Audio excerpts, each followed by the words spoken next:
नमस्कार विद्यार्थियों, श्रीमती मोहरी देवी तापड़िया कन्या महाविद्यालय जसवंतगढ़ के यूट्यूब चैनल पर एक बार पुनः आपका हार्दिक स्वागत और अभिनंदन है।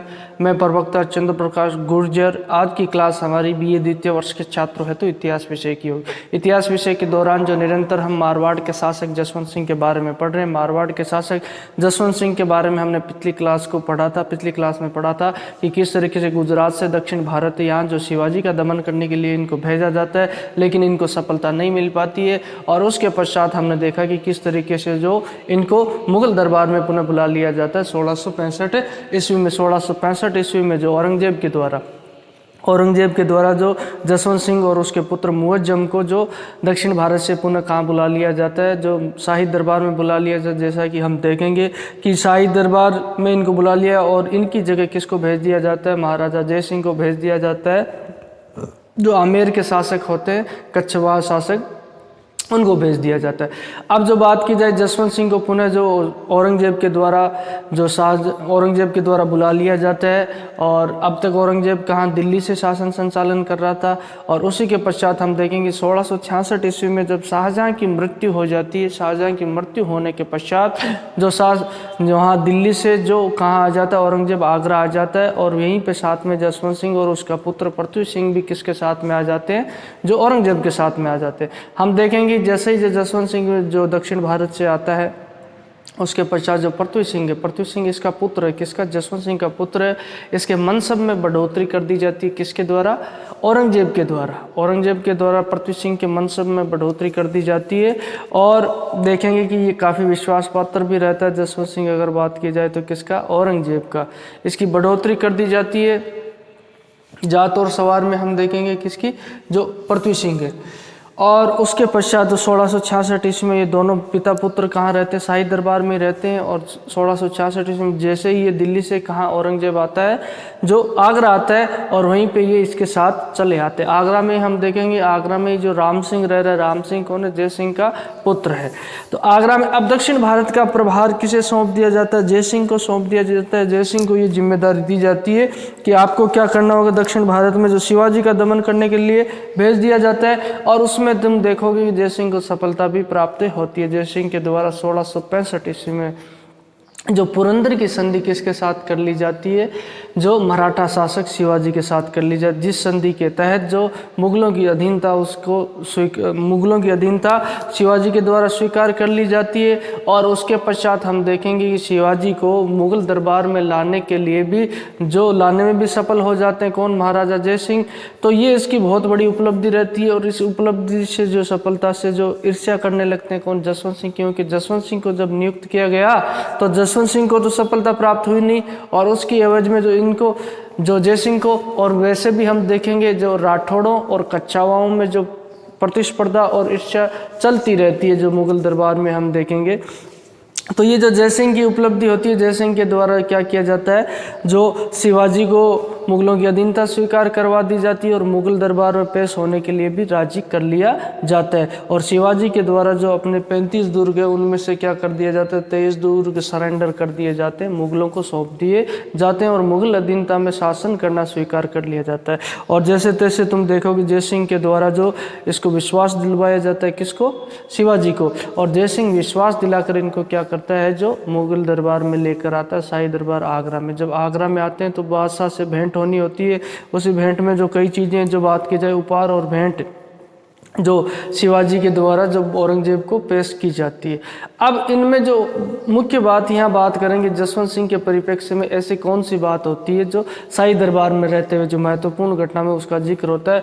तो उसी दौरान जब दीवाने खास जो दरबार लग रहा था, दीवाने खास और दीवाने आम दो दरबार होते हैं। जो दीवाने खास होता है, तो अब जो शिष्टाचार दरबार रहता है उसमें शिष्टाचार नियम भी होता है, जैसे प्रोटोकॉल। जैसे तुम देखोगे एक तरीके से जो संसद ही चल रही हो, तो संसद की जो कार्य प्रणाली है उसका कोई तौर तरीका होता है। उसी तरीके से दीवाने खास में जो बात की जाए, दरबार चल रहा था। उसी दरबार में जो औरंगजेब को जो शिवाजी की भेंट किससे? मुगल बादशाह औरंगजेब से करवाई जाती है। तो उसी दौरान शिवाजी को क्या किया जाता है? 5000 मनसब की श्रेणी में खड़ा किया जाता है। जो मनसब के बारे में मैंने बताया, इस तरीके से ये ओहदा होता था। ओहदा और श्रेणी जो उसकी प्रतिष्ठा का सूचक होता था कि मुग़ल दरबार में उसका कौन सा ओहदा है, कौन सा स्थान है। ये जो एज ए रैंक को मान लो, तुम रैंक निर्धारित करते थे कि ये फर्स्ट रैंक का आदमी है, सेकंड रैंक का है या थर्ड रैंक का आदमी है। तो उसी दौरान मुग़ल दरबार में जो रैंक की बात की जाए तो उसी बात को लेकर शिवाजी या नाराज़ होते हैं, क्रोधित होते हैं। शिवाजी को क्या किया जाता है, मुग़ल दरबार में जो आगरा में जो दीवान खास होता है, जसवंत सिंह के पीछे खड़ा कर दिया जाता है। इस बात से शिवाजी काफ़ी जो क्रोधित और नाराज़ हो जाते हैं। शिवाजी द्वारा जो भरी सभा में कहा जाता है कि इस जसवंत सिंह को मेरे से आगे खड़ा किया गया है और जसवंत सिंह की पीठ तो मेरे सैनिकों ने देखी थी, यानी कि रण क्षेत्र से जसवंत सिंह मेरे सैनिकों से हार के भागा था। इस बात से जो जसवंत सिंह भी काफ़ी गुस्सा होते हैं, वो भी तिलमिला उठते हैं और उनके द्वारा क्या किया जाता है, इसको जो सज़ा दिलाने का प्रयास किया जाता है। और औरंगजेब है जो उसके कान भी भरे जाते हैं और उसकी बेगम को भी कहा जाता है। तो इसी के माध्यम से जो शिवाजी के व्यवहार, उसने कहा कि ये उद्दंड व्यवहार जो दीवान खास है शाही दरबार में इस तरीके का किया जाता है, इसलिए इसको क्या करना चाहिए, सज़ा मिलनी चाहिए जसवंत सिंह को। और शिवाजी को, और शिवाजी के द्वारा जसवंत सिंह का अपमान भी कर दिया जाता है शाही दरबार में। उसी बात से जो ये ईर्ष्या करता। वैसे भी तुम देखो कि जय सिंह की सफलता से ये नाराज़ था। जय सिंह इसे क्या जो मुग़ल दरबार में लेकर आ जाता है, ये जय सिंह की बड़ी उपलब्धि और सफलता होती है। तो इस तरीके से जसवंत सिंह द्वारा ये प्रयास किया गया। अंततः औरंगजेब के द्वारा तुम देखोगे जो शिवाजी को क्या कर लिया जाता है, बंदी बना लिया जाता है। मुग़ल दरबार में क्या कर लिया जाता है, शिवाजी को बंदी बना लिया जाता है। अब बंदी बनाने के पश्चात जैसा कि ये पूरा भरोसा दिलाकर लाए थे कौन, जय सिंह, और जय सिंह के द्वारा शिवाजी को पूरा भरोसा दिलाया गया था सुरक्षा का और उनके साथ अच्छे व्यवहार का। तो ये जिम्मेदारी भी जय सिंह थी। तो लेकिन औरंगजेब के द्वारा जो बात की जाए आव भगत है, जो बात की जाए शिवाजी की आव भगत है और उनके रहने की व्यवस्था और किस तरीके से ये सारी चीज़ें किसको, जो जय सिंह का पुत्र राम सिंह को सौंपी गई थी। अब इसको बंदी बनाने के पश्चात भी ये कार्य भी राम सिंह को सौंपा जाता है कि जो शिवाजी पे नज़र कौन रखेगा, राम सिंह रखेगा। तो उसी दौरान देखेंगे शिवाजी 3 वर्षों के पश्चात वहाँ रहने के पश्चात तो शिवाजी अंततः क्या करते हैं, जो मुग़ल सैनिकों को चकमा देकर भाग जाने में सफल हो जाते हैं। जिस तरीके से हम जो मराठा पढ़ेंगे तो उसमें देखेंगे शिवाजी किस तरीके से टोकरी से निकलकर, फलों की टोकरी, इन्होंने बहाना बनाया जाता है कि मैं तो बीमार हूँ, अंतिम अवस्था रुग्ण अवस्था में जो इनके द्वारा कहा जाता है कि मैं मिठाइयाँ और फल बांटूंगा, और उसी टोकरी में बैठकर ये जो भाग जाते हैं, जिसको हम विस्तृत रूप से आगे पढ़ेंगे जब मराठा काल को पढ़ेंगे। तो इस तरीके से ये निकल जाता है। इससे औरंगजेब काफ़ी जो क्रोधित होता है, नाराज़ हो जाता है, राम सिंह से भी नाराज़ हो जाता है। राम सिंह की जो मनसब है उसको जब्त कर लिया जाता है और उसे शाही दरबार में उपस्थित होने से मना कर दिया जाता है। तो इस तरीके से व्यवहार किया जाए। इससे जसवंत सिंह काफ़ी खुश होता है। बात की जाए तो अब ये राम सिंह के साथ ऐसा व्यवहार और बर्ताव किसके द्वारा किया जाता है, ये जो औरंगजेब के द्वारा किया जाता है। इससे तुम देखोगे जय सिंह को भी काफ़ी आघात लगता है, जो राम सिंह का पुत्र है।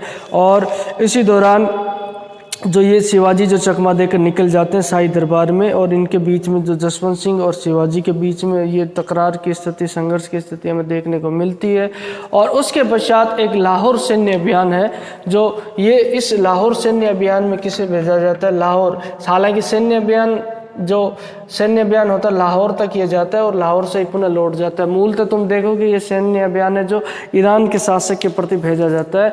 1666 ईस्वी में जो औरंगजेब को सूचना मिलती है कि ईरान का शासक जो शाह अब्बास द्वितीय वह जो मुग़ल साम्राज्य में आक्रमण करने वाला है, तो उसके द्वारा औरंगजेब के द्वारा उसके सामने अपना दूत भी भेजा जाता है, लेकिन किसी तरीके से उनके बीच में समझौता नहीं हो पाता है। और उसके द्वारा जो इसे सूचना मिलती है कि जो ईरान का शासक, ईरान यानी फारस, ईरान एक ही बात है, जो ईरान को प्राचीन समय फारस भी कहा जाता, फारस का साम्राज्य यही था, तो उसके द्वारा आक्रमण की सूचना मिलती है। तो उसका प्रतिरोध करने के लिए जो बात की जाए, जो औरंगजेब के द्वारा अपनी शाही सेना भेजी जाती है, उस शाही सेना का नेतृत्व जो अपने पुत्र शहजादे मुअज़्ज़म को दिया जाता है और उसके साथ में जसवंत सिंह को भेजा जाता है। ईरानी शासक जो शाह अब्बास को रोकने के लिए पश्चिमोत्तर प्रांत में जाते हैं, और जैसे ही ये यहाँ से रवाना होती इनकी सेना लाहौर तक पहुँचती है, तभी इनको पता चलता है कि शाह अब्बास द्वितीय की तो क्या हो जाती है, मृत्यु हो जाती है। अब ईरान की तरफ से जो आक्रमण हमला करने का भेद जो टल जाता है, तब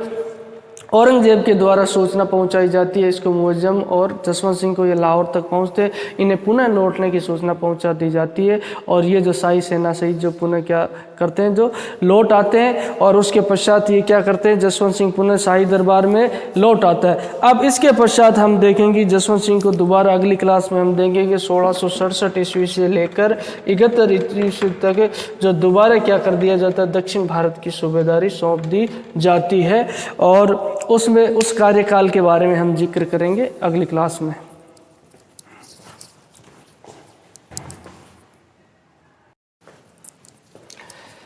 तो विद्यार्थियों, आज की क्लास में हम जो शाही दरबार में जो बात करते हैं, मुगल दरबार है, जो औरंगजेब शासक है, उसी दौरान जो जसवंत सिंह है दक्षिण भारत से पुनः लौटते हैं और दक्षिण भारत से लौटने के पश्चात जो उनके द्वारा शाही दरबार में जीवन व्यतीत किया जाता है, उस समय घटित महत्वपूर्ण घटनाओं का जिक्र किया, जिसके तहत अगर बात की जाए तो वो शिवाजी वाली घटनाएं महत्वपूर्ण रहती है।